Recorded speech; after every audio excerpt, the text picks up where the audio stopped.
Hello guys, once again, welcome to Rose TV Official. So, sa video na ito, this is gonna be a short video. Sa video na ito, tuturuan ko kayo kung paano tanggalin ang bearing dito sa loob na to. Ito, mahirap to tanggalin, no? So, merong isang technique na isi-share ko sa inyo na tsatsagain nyo lang talaga siya and matatanggal mo na siya.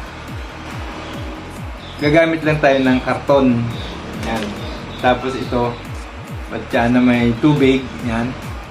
Ito, hinimay-himay ko na to. No? Tapos pinalambot ko na dito sa tubig. Yan. So, isa pang gagamitin natin ay itong tornilyo. So, make sure na yung tornilyong gagamitin mo ay pasok dito sa butas ng bearing. Yan. So, ang gagawin lang natin guys, ayan. Ito, papasok natin dito. So, ang gagawin lang natin is, tsatsagain natin siya na, salaksakan ito. So, papasukan natin ito ng karton. So, ginagamit ko karton kasi medyo, matigas siya. Hindi siya masyadong malambot. Hindi tulad ng dyaryo. Pero pwede din naman. So, ayan. Ang gagawin is, papasok nyo lang siya doon sa loob.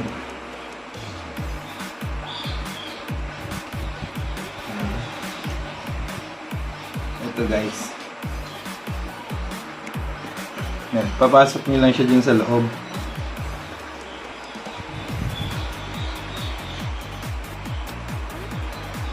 Yan. Tapos pag medyo matigas na siya, kailangan mo ng martilyo. So pupukpukin natin para bumaon siya dun sa loob.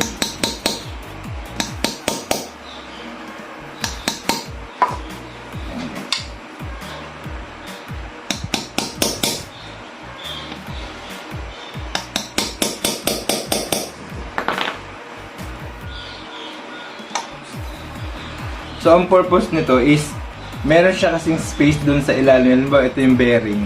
Meron siyang space dito sa loob. So, ang mangyayari, pag linagyan natin siya ng karton na malambot, siniksikan natin. So, malalagyan niya yung ilalim. No? So, ang mangyayari is, aangat ngayon yung bearing. Yan. So, tiyagaan lang talaga to. Kung wala kayong tools, tulad ko, wala pa, hindi pa tayo nakakabili ng tools na para dito yung cooler, no? Kaya worry lamang ay mag-subscribe kayo para meron tayong budget pang bili ng ating mga tools. Yan. So, tsatsagain mo lang talaga siya ng todo. Yan. So, sasalaksakan mo siya ng sasalaksakan ng ganyan. Yan. Kaya kung ikaw ay hindi ka pa nakapag-subscribe sa ating YouTube channel, please do subscribe, like, share, and hit mo na rin ang notification bell button na yan para ma-inform ka, ma-update ka, at marami ka pang matututunan sa mga videos na i-upload natin sa channel na ito. So, ang ginagamit ko itong tornilyo na to kasi may thread siya. So, pag pag nakabaon siya, pipihitin mo lang siya pakaliwa, mabilis mo siyang matanggal. Ay. Yan, tuloy-tuloy na natin to. So, ayan na guys. So, ito yung unang lumabas. No? Pero yung supposed to be, sana maganda, lahat sila, sabay-sabay sila lumabas.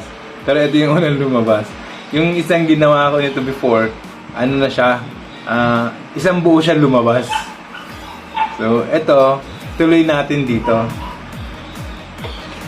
Since malaki na yung butas niya, so kakailanganin natin ng tornilyo na mas malaki yung butas para maisiksik natin dyan yung basang karton. Ito guys, nakakuha ko ng tornilyo. So, grinderan ko sa gilid. Ayan. Para lumiit siya at pumasok siya dito. Kasi malaki na to eh. So, ang purpose nito is pang press nung yung karton, basang karton yan. Ayan, pasok na siya. Let's go. Tuloy na natin. Ito na guys, malapit na.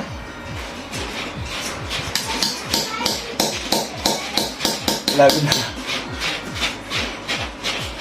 Wala! Ayan na guys, diba? Ayan na guys, natanggal na natin yung bearing. Yung medyo ano na itong bearing na to. Sira na siya.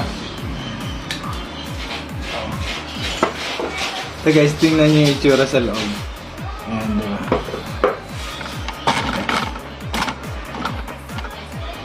So guys, tingnan yung itsura sa loob. So naipon dito yung mga papel, yung karton. Ayan. Ayan. So ganun, tiyagaan lang. Pero maano din.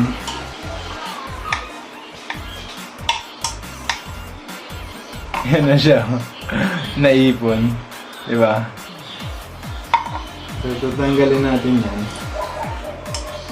At syempre, lilinisan natin to. So, sana may natutunan kang tricks sa pagtanggal ng bearing dito sa video na ito. And huwag mong kalimutan na mag-subscribe sa ating YouTube channel para marami ka pang matututunan, no? Hindi naman tayo madamot sa pag-share ng kaalaman at siguradong makakatulong. Okay, so ayan.